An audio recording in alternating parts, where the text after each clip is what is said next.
There are people for whom Christmas doesn't shine. It's not exciting.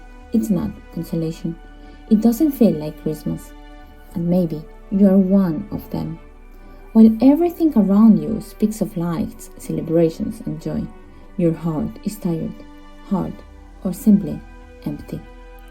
And today, I want to tell you something important from the start. There's nothing wrong with you feeling this way. Because the first Christmas wasn't perfect either, and yet God decided to come. Sometimes we idealize Christmas as a time of harmony, united family, and a complete happiness. But when we look at the Gospel, we discover something else. Jesus was not born in a warm house, nor surrounded by comfort. The Bible says there was no room for them at the inn. Lucas 2:7. Mary was far from home. Joseph couldn't offer security.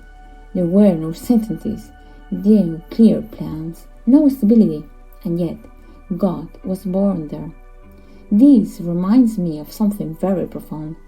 God doesn't wait for everything to be perfect before arriving. God doesn't need your life to be in order to make himself present. Perhaps this Christmas doesn't feel like Christmas because someone is missing who is no longer here. There is a wound that has not healed. You're not going through a change, or you're simply exhausted inside. And maybe you ask yourself, where is God when I feel nothing? The Bible answers us with a gentle and true promise.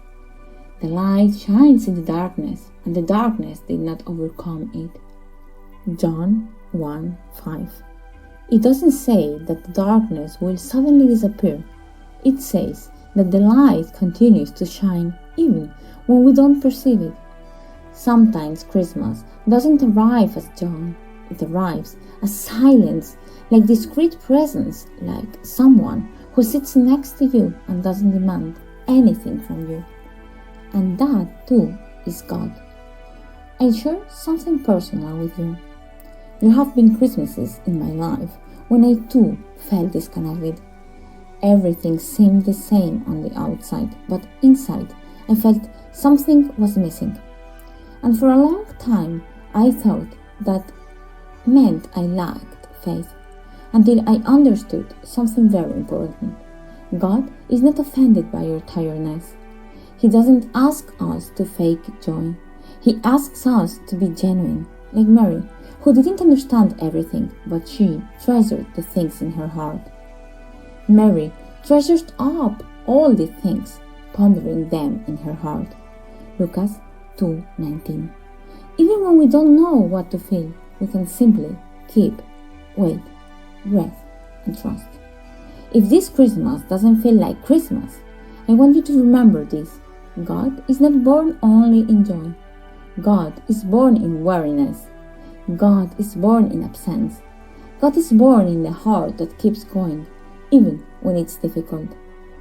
Perhaps today you can sing Christmas carols with enthusiasm. Perhaps you can only say, Lord, here I am, as best I can. And that's enough. The Lord is near to those who are broken-hearted. Psalm 34:18. If this message has resonated with you even a little, leave me a simple word in the comments. Here I am. Thank you for being here. May this Christmas, even if it doesn't feel like Christmas, be the place where God finds you in a new and profound way.